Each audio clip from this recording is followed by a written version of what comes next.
Am I the a-hole for not lying about my sister's whereabouts? My sister Jessie is married to a man named Kevin. I have no idea what's going on in their marriage, but Jessie once used me to lie to her husband that she was over at my place when she wasn't. I hated lying to him, and I told Jessie to never put me in that position ever again.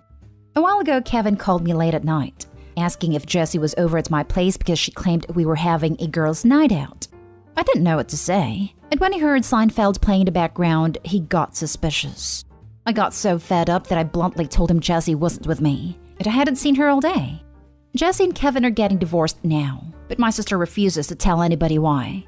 She blames me and still isn't talking to me. Jessie claims she has a good reason for what she did, and I ruined her marriage. Am I the a-hole? Edit. My cousin Rachel just told me my sister Jessie is an escort and gave Kevin an STD. Today is Thanksgiving in Canada, and dinner is going to be very awkward. Now for the top comments. You're clearly not the a-hole. Sounds like Kevin already has his suspicions if he was calling you, and the Seinfeld theme song was all it took to tip him off. This situation is Jessie's fault and no one else's. Edit. Oh my god, Opie, you read it. That is almost beyond belief. That's going to be the most intense Thanksgiving dinner of all time. Buckle up. All it took was Seinfeld theme song for the House of Cards to come crashing. And STDs. Not the a-hole. Jessie is an a-hole for using you as a cover to lie to her husband. Jessie is an a-hole for not informing you she was using you as a cover. You clearly told Jessie not to use you as a cover. Exactly. She didn't just cheat and lie, and make her sister lie and use her sister as an excuse without telling her, and get angry at her sister when her husband found out her lies. But she put the health of her husband in jeopardy by not using protection. This is a trash human. Just throw them out. She blames me and still isn't talking to me. Well, gee, all you did was tell the truth, that you hadn't seen her. You already told her you didn't want to lie to cover her affair. I think we can probably infer that's what was happening here. And she didn't even pay attention to that. Just used you as a cover without even telling you? She can go pound sand. Not stay home. She wasn't just cheating. She was moonlighting as an escort and gave Kevin an STD. If I were Opie, I would be thrilled she isn't talking to me. Next story. Am I the a-hole for not wanting my mother-in-law to be involved in my pregnancy after the stuff she said to me? Background. I lost my husband to a drunk driver 3 months ago.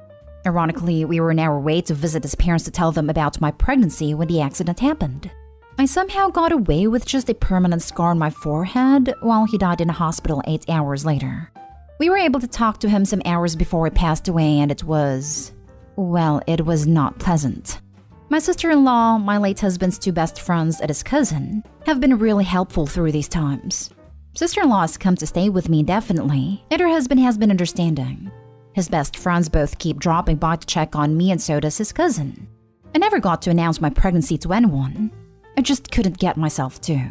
The only people to know are the 4 above-mentioned people, and they decided it would be best if I announce it myself when I'm ready. The thing is, my mother-in-law has not been her pleasant self around me. She hates me for being the one that survived instead of her son, and I feel it too. She started accusing me of having an affair with his best friend because he came over too much. Then she accused me of hooking up with his cousin. She even accused me of sleeping with his sister, since she's been at my house so much. We're both straight women who lost someone close to us, and we decided to ban her from visiting me. Some days ago, I finally felt strong enough to announce pregnancy. I individually called up all the close family. Mother-in-law got really excited and all about the baby and asked me when she could come over to help me through my first pregnancy. I lost it and told her she didn't need to be involved with me at all and hung up. This has stirred up many problems in the family, and my resolve might be weakening. I don't want her and her snarky remarks around me during my pregnancy, and I have kept it as brief and to the point as possible. Not the a-hole. I am so very sorry for your loss. She needs to see a grief counselor then apologize to you. Not the a-hole. First, I am so sorry about losing your beloved husband. Second, mother-in-law accused you of cheating on your husband, of sleeping around, and resents you for surviving the crash. You have no need to have mother-in-law in your life at all. Keep your doors/windows locked all the time so she can never barge in. Get a Ring doorbell, and do not answer the door until you have checked the app to see who is there.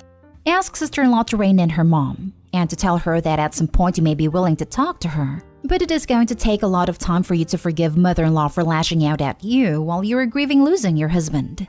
Yes, she lost a son. That doesn't excuse her behavior/actions/words. A sincere apology from mother-in-law is necessary, and then you still get to take as much time as you need before allowing mother-in-law back into your life. I want to address a concern I had when you said mother-in-law was suddenly excited and wanting to be involved. Grandparents' rights are a thing. Not all states enforce them the same, but the basics are that if a grandparent has established a relationship with a grandchild, then they can petition the courts for ordered visitation. That would tie you to your in-laws for the next 18 years, without your husband being able to rein in as parents. I don't know what kind of a relationship you had with your in-laws prior to the accident. Just be aware that any kind of patterned visitation you allow could be used against you. So letting in-laws visit every weekend? No. Letting in-laws have alone time with the little one? No. Bring little one over for dinner every Sunday? No. No pattern. All visitation needs to be very random and very spaced out. 2 hours on a Sunday, 3 weeks later a lunch on Wednesday, and then 1.5 months after a meetup at a restaurant. Next story is titled, Am I the a-hole for telling my boyfriend I didn't want to spend time with his family after they tried to make me prove I was good enough for him? I went to meet my boyfriend's family for the first time, and it was a weird vibe. First, his brother, who is in a similar field of work, started quizzing me on my work like it was a job interview. I ended up joking that I don't talk shop unless I'm getting paid for it after that went on for a while. He asked me kinda rudely if I just got into that field to meet a wealthy man. My boyfriend and his family are wealthy, so I said that I was in it to out-earn the wealthy man. Another joke, or half-joke at least. I like my financial independence. Next, his cousins asked me if I was a workaholic, like some ex of some guy in the family who was never home and never did her household chores. I said, nah, I'm out of work at 5 on the dot. I care a lot about a good work-life balance. Then they were saying I was such a millennial, which I don't know what they meant by that. There was more, but overall it felt like a job interview, or an interrogation rather than a social event. It felt like I was being asked questions and set up to be judged.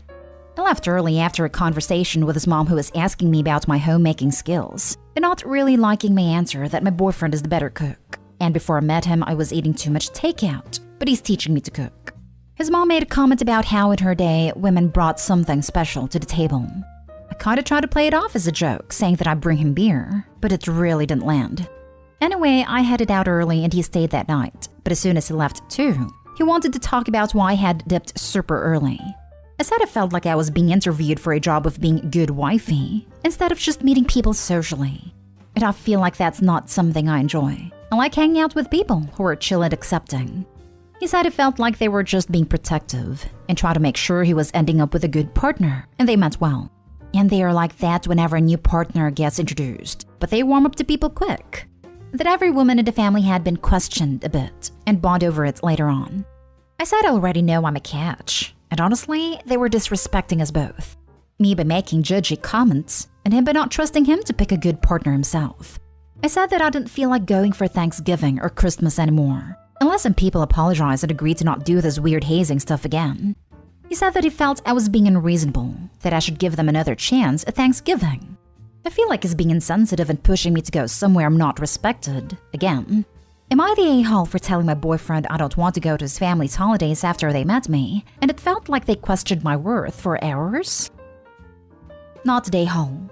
However, well, I would consider giving the family a second chance if you're serious about the partner as being able to socialize with them would make life a lot easier. Do not go at Thanksgiving or Christmas.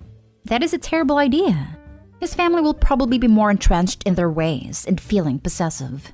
You might well, I would, resent wasting a holiday with them if it goes badly. Leaving early would also end up being a big deal. Have a way less weighted second chance if you want to? I would not, because they sound generally sexist, as well as specifically mean. I wouldn't want to deal with that forever, but it is up to you. Not the a-hole. However, his family and he are complete a-holes. His reaction is a look into your future if you tolerate that BS from them, and from him. A lot of them clearly feel superior to not only you, but anyone who wasn't born to their tax bracket. It's not wise to ignore such blatant harbingers of relationship inequity and ingrained disrespect. You can do much better. Not at all. And how horrible you had to fend off all their questions/hazing on your own. I hope your partner at least had your back on some of it. Also, you've now clearly stated you are uncomfortable with this kind of behavior, so your partner should be addressing his family that this hazing is no longer acceptable. The women bond over their hazing period? Brr, makes me cringe. I wouldn't go either. We ended up talking to different people all night, so he wasn't really aware until I was like, alright, I'm heading out, and he was surprised. Yeah, like this is some sorority girl crap. They should be more mature than that. Next story. Am I the a-hole for hiring security for my wedding? I'm 25 female and getting married to my fiancé, 26 male, next spring, if all goes well. My father's girlfriend and her 2 children, whom I have known since I was 9 years old, are not invited. I don't want to go into it all here, but I will say that my stepmother did things that I as an adult now consider to be abusive, including stealing my belongings, trying to get me diagnosed with disorders I didn't have, and going into rages with almost no provocation. When I was 16, I left my dad's house and cut off all contact with him for years. When my fiancé proposed, it struck me that I would have nobody to walk me down the aisle, so I reconnected with my father and began repairing my relationship with him. Unfortunately, his girlfriend and her kids were still in the picture, so I was polite to them and tried to only go see my dad when I knew they weren't around. A month or so ago, my stepmother walked in on me and my father while we were going over wedding plans, and she cheerfully mentioned that she hadn't gotten an invite yet, but she would like to RSVP, so we could set aside a vegetarian meal for her, which made things awkward because I hadn't sent her an invitation because I didn't want her to come, nor her kids. None of them had apologized for or even acknowledged my childhood, except my dad. I tried to give her the chance to, but she got very sulky with me and stormed off. I'm assuming so she could whine about me to her Facebook groups, seeing as that's what she always did when I pissed her off as a kid. A couple weeks ago, she sent me a message that just said, "Can't wait to see you on your big day." I didn't reply. I just called a friend from school who had started his own security company and offered him his first ever contract, my wedding. He graciously agreed. He thanked me for the contract on Facebook. He tagged me, and since he tagged me, my family saw it and now they're telling me I'm going overboard. And weddings are supposed to be happy occasions, and the presence of security would bring down the mood. Not only this, but now my dad's side thinks I'm psycho, paranoid, etc. because you don't need a whole security team to keep out one fat lady and her 2 kids. But on the other hand, it's my wedding, right? Thoughts? Added for clarification, while talking about the veggie meal thing, I did eventually come out and say that there wouldn't be a plate for her because she and her kids weren't invited. I didn't want them there because they never apologized for what happened in my childhood. She got sulky and left. Not day home. Regardless of your personal situation, it's always a good idea to have security to an event where a bunch of adults are going to get drunk. Taking into account your situation, it's even more of a necessity. I agree with this. We had security at our wedding, but that was due to the venue requiring it. We have to give a complete guest list, so they could check off who was attending. I know not all venues have this requirement, but I have been to a couple of weddings where I had to show ID to enter. Offer your photographer a bonus if they manage to get video of security tasing her and dragging her away. Not stay home. Okay, this made me burst out laughing when I was stressing out and about to have an anxiety attack. Thank you, and I may actually do this. Last story is titled, Am I the a-hole for ruining the family vacation by refusing to go to dinner after my husband laughed at his cousin's joke and telling him to take his mistress instead? I found out after we were already married that it's very common for the older generation of men in my husband's family to keep mistresses, as long as they're discreet about it and don't have any outside babies. We went on vacation with my husband's family, including his sister, cousins, and their spouses. My sister-in-law needed to get some new clothes because she was supposed to leave earlier than the rest of us, but decided to stay. While we were shopping, the shop assistant was flirting with my husband. His cousin James made jokes about adding her to my husband's collection of girls in every country, and how he always said a leopard never changes his spots, and that a new marriage couldn't stop my husband. My husband and his other male cousins thought it was the funniest thing ever. I didn't find it so funny, and neither did his sister, who told James to shut up. In the evening, we were supposed to go for dinner, and my husband noticed I wasn't getting ready, so he asked me to hurry up. I told him I didn't want to go. We had an argument where he was saying James was just joking. I told him I didn't find it funny, and he could take his mistress to dinner instead. He kept insisting he didn't have a mistress, and that James was just making a dumb joke and he was sorry for laughing, but I refused to budge. In the end, none of the other girls went to dinner with them. We all ended up going somewhere together and wouldn't let them come with us.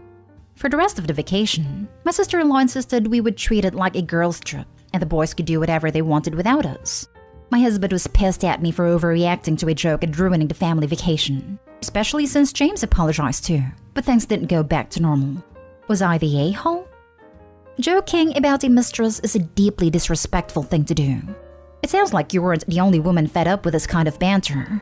It is a shame the holiday wasn't what any of you planned it to be, but you are not the a-hole for being upset.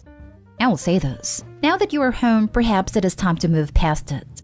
Make it abundantly clear that these kinds of jokes are not tolerated, but let it go. If it happens again, then it might be time to worry about the people in your life and reevaluate things. But until then, enjoy life. Good luck. This. Dump the husbands, sister-in-laws included, if they won't change. Keep the rest of the family. They sound cool. Not day home. And good on you women supporting each other. Adultery isn't a joke, and if your husband thinks it is, he has to think again. When you found out about the tradition, did you discuss it with your husband? What did you agree? How about the girls make a joke about the wife having a sideman, and see if he thinks that is so hilarious. Let's see if he feels embarrassed in front of his family. He shouldn't, right? It's just a dumb joke. Not day home. But culturally, I'll bet if you took a discreet lover or you ladies joked over having one join you on your ladies' time out, that he wouldn't be laughing either.